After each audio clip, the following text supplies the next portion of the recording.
Hello dear students, welcome to Zenith Guru. मैं हूं निकी पंडित और आज हम कर रहे हैं एयर अराउंड अस के बैक एक्सरसाइज के क्वेश्चंस। ओके, एंड इसके बाद हमारा ये चैप्टर पूरी तरीके से कंप्लीट हो जाएगा। सो आई होप कि आप सबको मेरी वॉइस आ रही होगी। Let's start today's class. आज की क्लास का हमारा पहला क्वेश्चन देखो, बहुत ही इजी है। क्या है? What is the composition of air. हमने क्या क्या चीजें पढ़ी थी? हमने देखा था कि एयर कोई एक चीज नहीं है, ठीक है। उसके अंदर ना काफी सारे गैसेस प्रेजेंट होते हैं, जैसे कि नाइट्रोजन होता है, ऑक्सीजन होता है, ठीक है, वाटर वेपर प्रेजेंट है, कार्बन डाइऑक्साइड प्रेजेंट है, डस्ट प्रेजेंट है, स्मोक प्रेजेंट है। तो ये सारी चीजें मिलके ही क्या बनती है? एयर बनती है। सो एयर इज अ मिक्सचर। किस चीज का मिक्सचर है? Air is the mixture of nitrogen, oxygen, carbon dioxide, water vapor,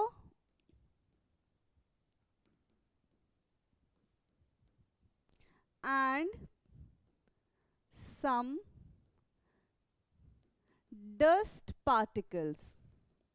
ठीक है, वाटर वेपर भी प्रेजेंट होता है, कुछ डस्ट पार्टिकल्स भी इसके अंदर प्रेजेंट होते हैं, एंड यही मिलके किसका फॉर्मेशन करते हैं? यस, यही मिलके किसका फॉर्मेशन करेंगे? यही मिलके एयर का फॉर्मेशन करते हैं, which is present in our atmosphere. ठीक है, air is the mixture of nitrogen, oxygen, carbon dioxide, water vapour and some dust particle. ठीक है, इंक्लूडिंग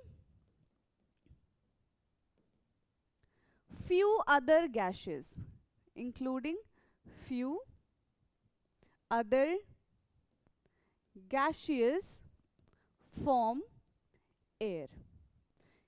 ठीक है, ये सारे मिलके क्या कर रहे हैं? एयर का फॉर्मेशन कर रहे हैं। समझ में आ गया? क्लियर है इतना? नाउ नेक्स्ट क्वेश्चन के बारे में बात करते हैं। Which gas is atmosphere is essential for respiration. Again easy question.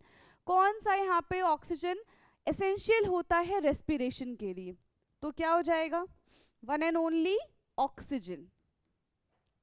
चाहे ह्यूमन बीइंग हो, चाहे प्लांट्स हो, चाहे एनिमल्स हो, इन सब को ऑक्सीजन की रिक्वायरमेंट होती है। राइट नाउ थर्ड क्वेश्चन है हमारा, हाउ विल यू प्रूव।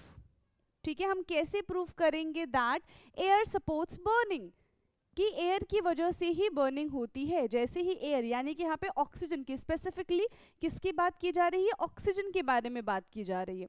तो हमने चैप्टर में एक एक्टिविटी पढ़ा था। क्या थी एक्टिविटी? वो कि हमने दो कैंडल लिया, ठीक है, एक कैंडल के ऊपर हमने ग्लास रख दिया और ये देखा कि जिसके ऊपर हमने ग्लास नहीं रखा हुआ है वो अभी भी कैंडल बर्न हो रही है, लेकिन जिसके ऊपर हमने ग्लास रख दिया वो बुझ गई। क्यों?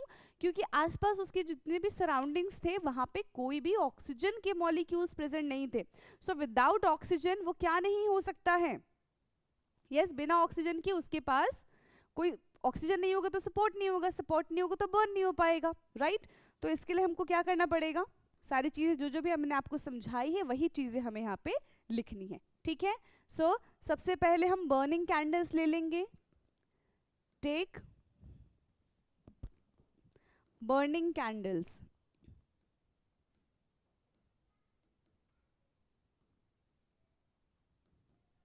ठीक है, हमने यहाँ पे क्या ले लिया? बर्निंग कैंडल्स ले लिया, and cover one burning candle. दोनों को हमको बर्न नहीं करना है, सिर्फ एक को बर्न करना है। ठीक है, cover one burning candles with a glass।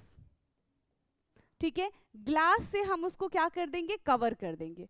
अब ग्लास से कवर करने के बाद क्या होगा? ठीक है, after a few minutes, after a few minutes we see that जो कैंडल है वो बुझ गई। ठीक है, हमने क्या देखा? We see that candle stop burning. ठीक है, कैंडल जलना क्या हो गई? बंद हो गई। ठीक है, क्लियर है? बट द अनदर कैंडल जिसके ऊपर ग्लास जार नहीं रखा था स्टिल बर्निंग, ठीक है, after few minutes we see that candle stop burning, ठीक है, but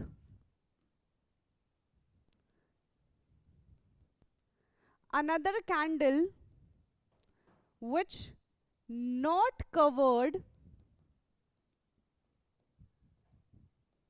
with glass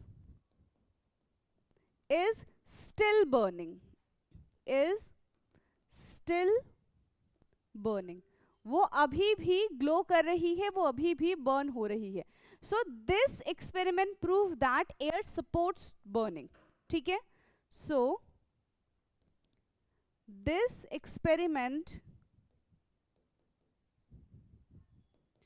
proves that air supports burning.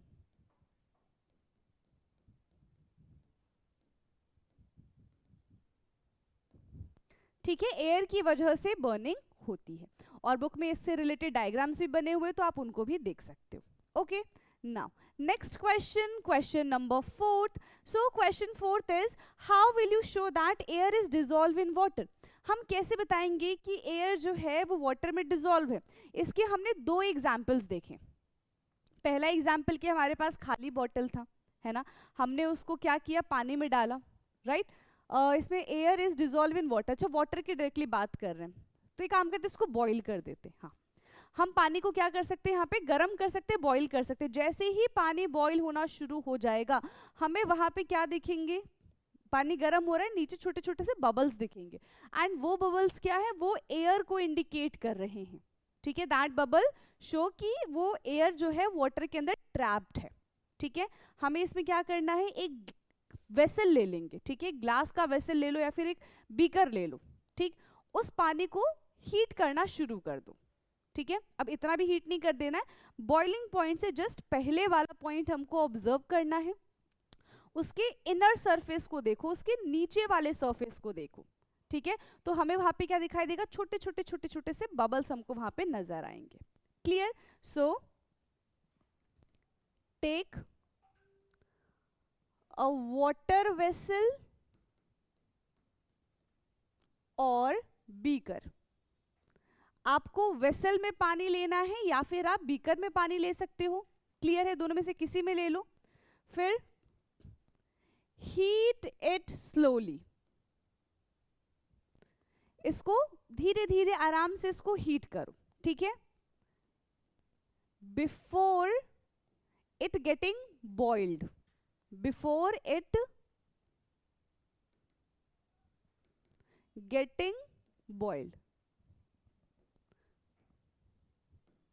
ठीक है. बिल्कुल इसको खौलाना नहीं है. Now look at the surface, look at the bottom surface, bottom surface of the beaker. अब उसी बीकर के या फिर जो भी आपने वेसल लिया है उसके बॉटम सरफेस को देखो, उसके इनर सरफेस को देखो, ठीक है. Now look at the bottom surface of the beaker, ठीक है. हमें को क्या दिखाई देगा, we will see bubble on the, we will see bubbles, we will see bubbles in inner side of beaker. हमें बीकर के सरफेस पे वो बबल्स दिखाई देंगे, ठीक है. ऑन हीटिंग क्या होता है, एयर डिसॉल्व इन वाटर, जो भी एयर जो है पानी के अंदर डिसॉल्व है वहां से स्केप कर जाने की कोशिश करता है ना. On heating air dissolve in water, try to escape, वहां से वो क्या करेगा, भागने की कोशिश करेगा, in the form of bubbles, in the form of bubbles. किसकी फॉर्म में, बबल्स की फॉर्म में. तो जितना ज्यादा बबल्स है मतलब उसमें उतना ज्यादा एयर मॉलिक्यूल्स प्रेजेंट है, उसमें उतना ज्यादा ऑक्सीजन प्रेजेंट है, वी कैन से. ठीक है, समझ में आ गया. नेक्स्ट क्वेश्चन के बारे में बात कर ले अब हम, question number 5. Okay, now next question है हमारा क्वेश्चन नंबर 5। क्या है ये question? Why does a lump of cotton wool shrink in water? जैसे ही हम कॉटन को पानी के अंदर डालते हैं वो कैसा हो जाता है? श्रिंक हो जाता है। पहले वो बहुत ज़्यादा फ्लफी सा होता है ना कॉटन, लेकिन पानी में डालने के बाद वो वैसा छोटा सा हो जाता है। ऐसा क्यों है? यस, उसके पीछे का रीज़न क्या है कि जब खाली कॉटन है, जब वो वेट नहीं है, जब वो ड्राई है, तो उसके अंदर एयर प्रेजेंट है। ठीक है, उसके अंदर क्या प्रेजेंट है? एयर प्रेजेंट है। एंड एयर के जो पार्टिकल्स होते हैं वो दूर दूर तक फैले होते हैं, है ना, तो इसलिए वो हमें बहुत फ्लफी नजर आता है। लेकिन जैसे ही उसको हम पानी के अंदर डालेंगे, एयर बाहर पानी अंदर, ठीक है, और वाटर के जो पार्टिकल्स होते हैं वो थोड़े पास पास होते हैं, तो उनको वो क्या कर देते हैं? श्रिंक कर देते हैं। क्लियर है? समझ में आ गया? So lump of cotton wool shrink in water। ठीक है, जो कॉटन के लंप होते हैं वो पानी में जाके श्रिंक हो जाते हैं। ठीक है, बिकॉज कॉटन लंप, ठीक है, क्यों? Because cotton lump has air among the gap. ठीक है, because cotton lump have air inside. Cotton lump में क्या प्रेजेंट होता है? एयर प्रेजेंट होता है। When water replace the air, when water replace the air, अब उस हमने कॉटन को पानी के अंदर डाला तो क्या हो जाएगा? जितना एयर था वो बाहर आ जाएगा, पानी उसके अंदर चला जाएगा। ठीक है, so when water replace the air, ठीक है, from these gaps, from these gaps, तो क्या होगा यहाँ पे? The cotton lump become heavy. The cotton lump become heavy, वो बहुत ज्यादा भारी हो जाएगा। And also shrink due to the removal of air gaps, and also shrink due to the removal of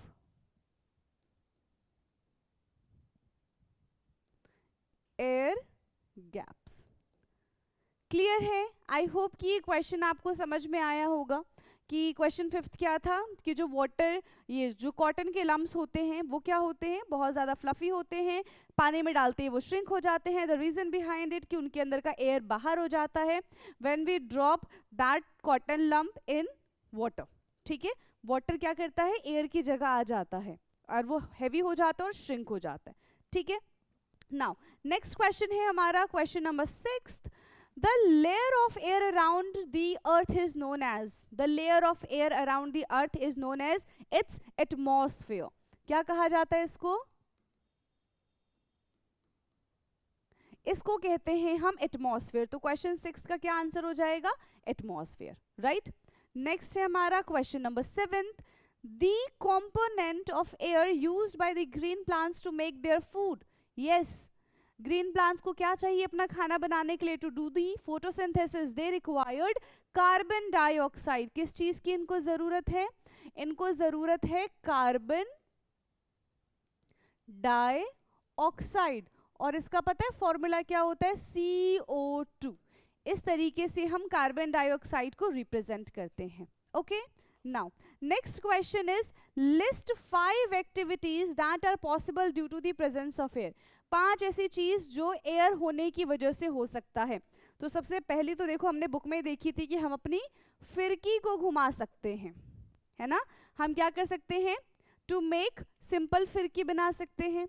ठीक है, हम इससे विंड मिल को चला सकते हैं।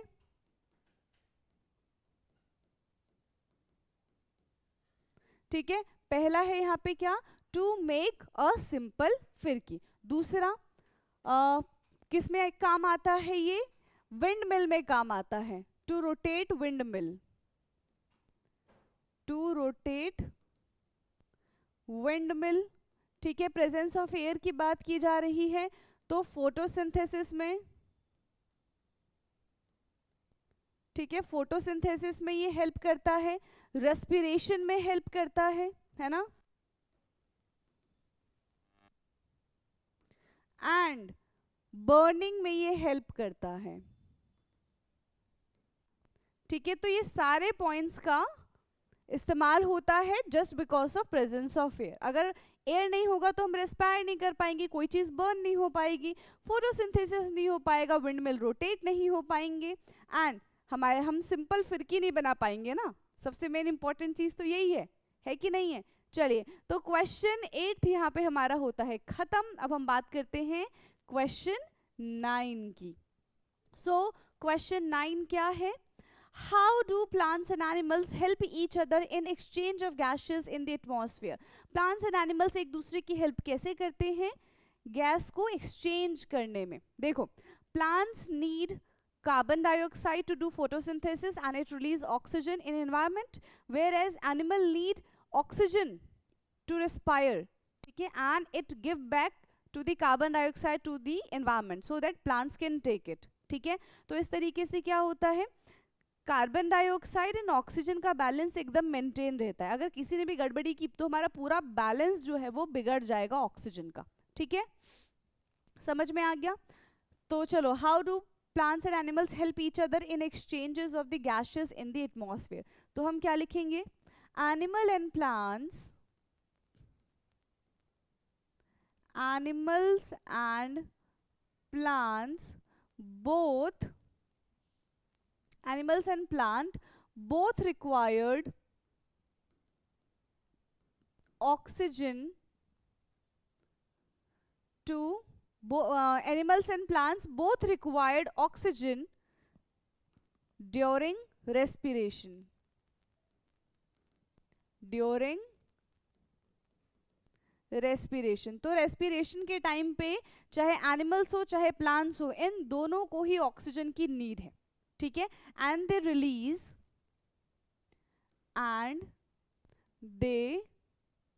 रिलीज क्या रिलीज करेंगे ये, कार्बन डाइऑक्साइड इन एयर, और ये हमारे एटमॉस्फेयर में, ये हमारे एयर में कार्बन डाइऑक्साइड को रिलीज करेंगे, and this carbon dioxide is further taken by the green plants, ठीक है।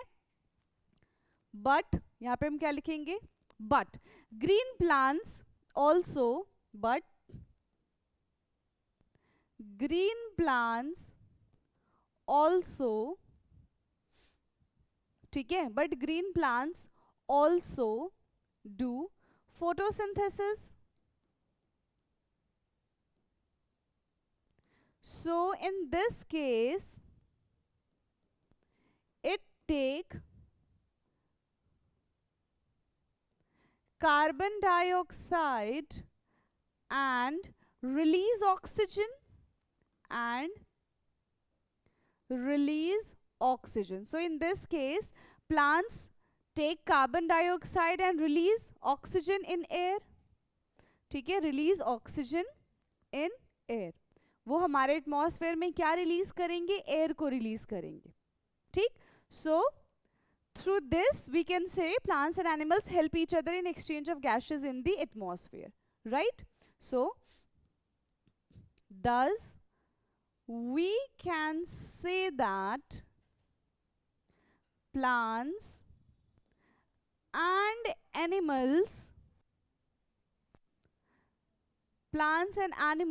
help each other in the exchange of gases in the atmosphere। Clear है? तो ये था हमारा question number 9। Okay, so I think ये हमारा लास्ट क्वेश्चन था और इसी के साथ हमारा आखिरी चैप्टर, लास्ट चैप्टर भी होता है कंप्लीट। सो आई होप कि सारे के सारे क्वेश्चन आंसर आपको बहुत अच्छे से समझ में आए होंगे। इसके अलावा भी अगर आपको डाउट आता है तो आप कमेंट करके चीज़ें पूछ सकते हैं। ओके स्टूडेंट्स, सो बाकी का डिस्कशन अब हम कहाँ पे करेंगे, नेक्स्ट क्लास में करेंगे और हम नेक्स्ट क्लास से NCERT एग्जाम्पल करना शुरू कर देंगे। ओके, सो आज के लिए इतना ही। बाकी की बातें नेक्स्ट क्लास में, तब तक ले पढ़ते रहिए। Thank you so much.